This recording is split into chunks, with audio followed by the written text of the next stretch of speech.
guys, it's Eriza Marie and welcome back to my channel. So kung nakita nyo, nandito ako sa kitchen and since wala akong gagawin, I have my whole day. Simulan ko na ang paggawa ng aking Lumpiang Shanghai. So this will be just a quick one and kahapon nabili na namin ni mami ibang ingredients. So manonood lang ako saglit guys ng video kung paano gumawa ng Lumpiang Shanghai. So I'll be back.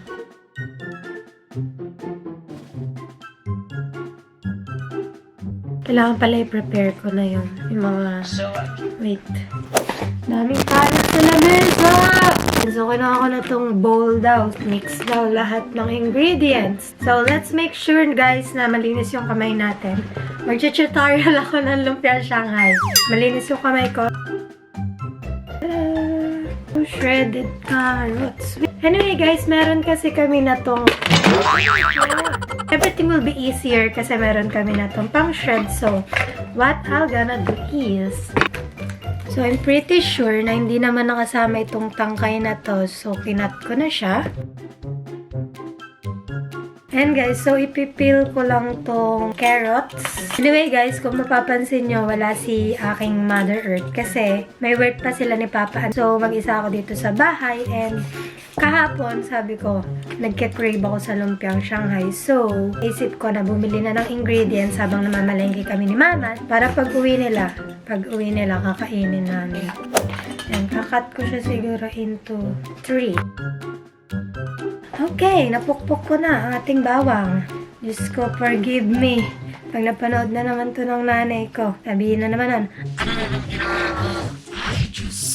Sabihin na naman nun. Banto. Shredded onion tsaka shredded carrot.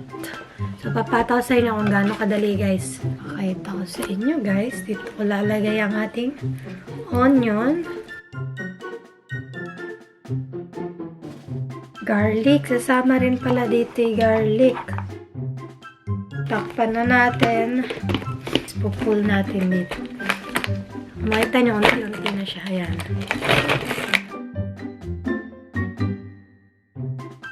Oh, diba? Pero hindi pa ako tapos guys kasi ngayon na natin i-add itong parsley. Sasama na natin siya para durog na rin siya. Parang puso ko. Charot.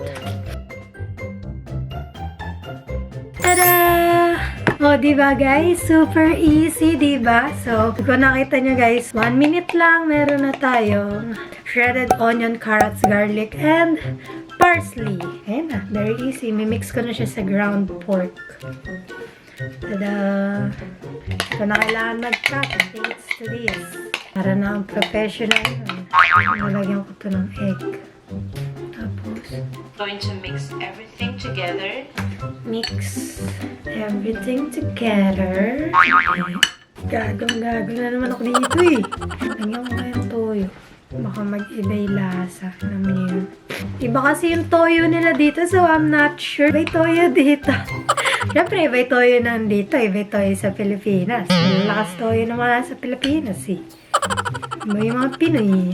Ayan guys, so kung wala pa kayong nabibili na gift para sa mami nyo na mahilig magluto, ayan, bili kayo na tong shredder na to. Kasi di ba kung nakita nyo super fast, di na niya kailangan mag-hiwa-hiwa, lalo na kapag kailangan ng super fine na dapat hiwain. Super easy, di ba? 1 minute, 2 minutes is done. Malaking tulong din yan. Magbabalot na tayo. Ito, 10 pieces to, but since super laki niya, hatiin ko siya sa gitna para maging sorry!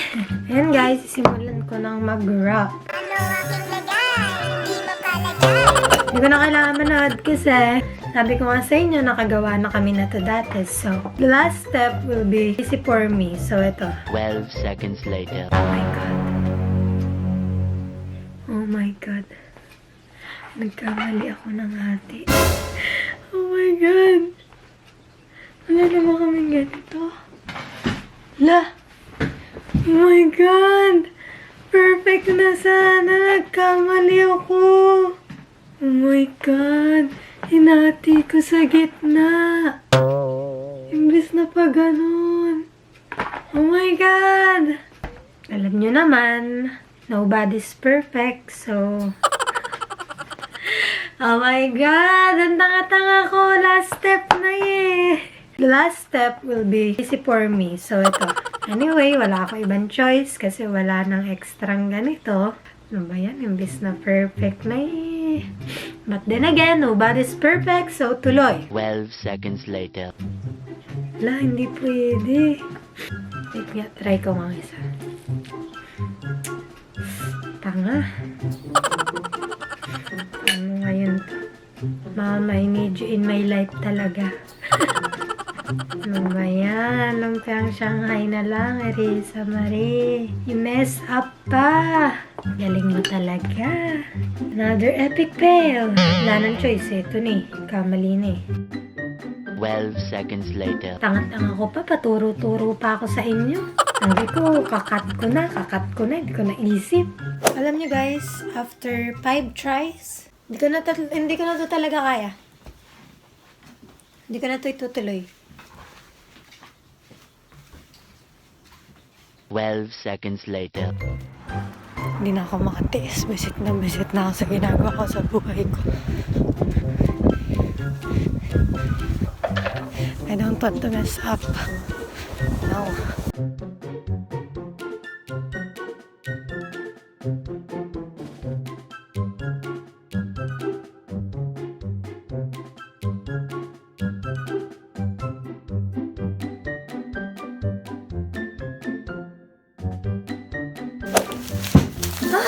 Joke lang guys, pwedeng hindi ko ito ituloy dahil isa to sa aking plan for today. So, na ako nakatiis guys, bumili ko ng panibagong wrap. This time, I won't mess up, I swear. Oh my god, I won't mess up, I won't. Ito na, this is it guys, hatiin ko na siya. Triangle Eriza, hindi 1/2. Finally. Okay guys, so mag-start na ako.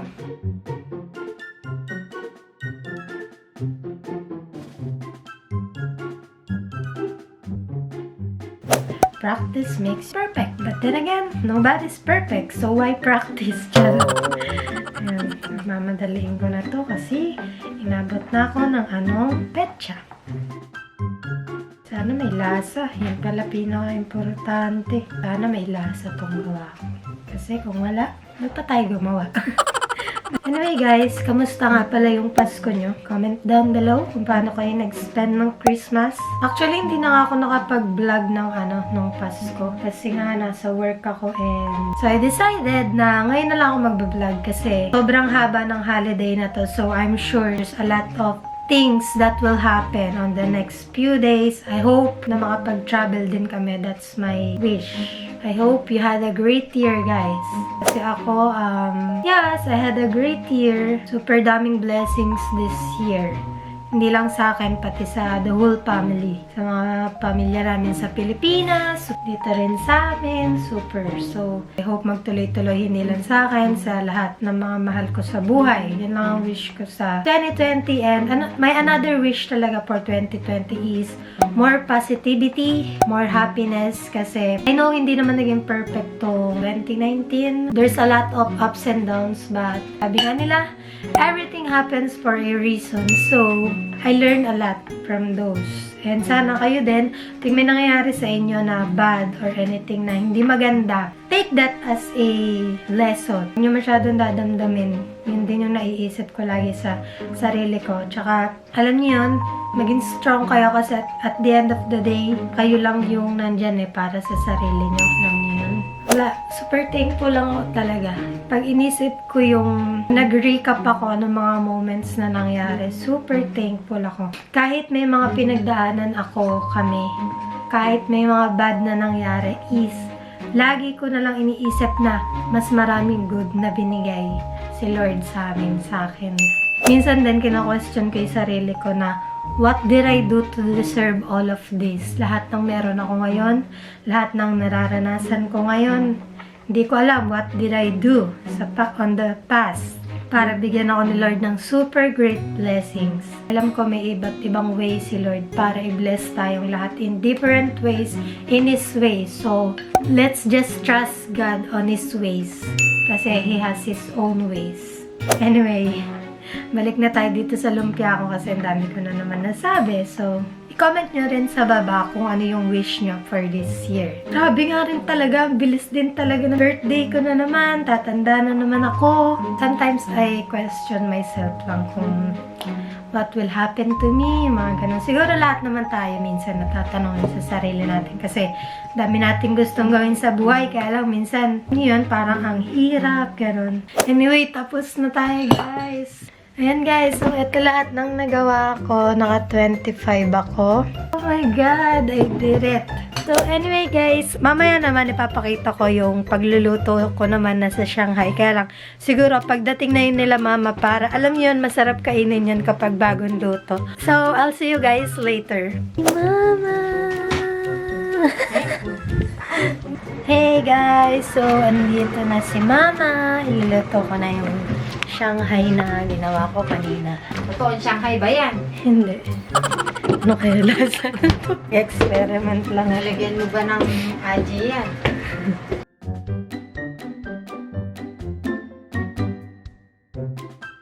Sa ngayon guys, inaantay muna natin yung mantika. Kailangan kasi talagang mainit na siya, kumukulogan para maganda ang pagde-deep fry. Sana masarap yun. Ay, Diyos ko po, ba't sinasayang ng celery? Anak, kasama to. So, I'm pretty sure na hindi naman nakasama itong tangkay na to. So, kinat ko na siya. Kasama to lahat. Lahat siya kinakain niya. Diyos ko, sinayang mo to. Napakamahal ng celery. Akala mo ba? Masakit ang ulo ko Parang sa'yo. yun nangyari dun sa may sinigang ko dati. Yung sa may sili.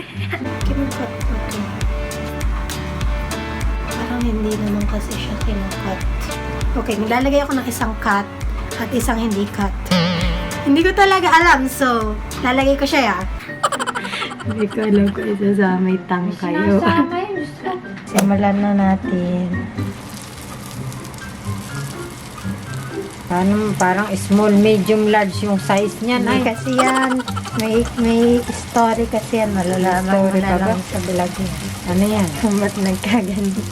Medyo nagbabrown na. Ibaliktad mo. What can you say about your Shanghai? Nalaman mo mamaya. Paano ba rin iikot na to? Ayan, ayan. Kala mo lang pinagdaanan ka bago ako makagawa ng Shanghai.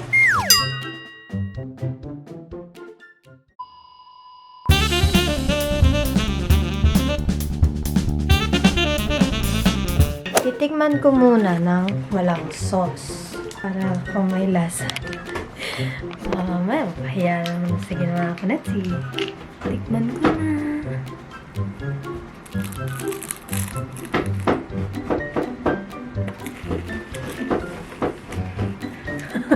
Sarap ba? Joke lang, masarap. Kung naman kumikam.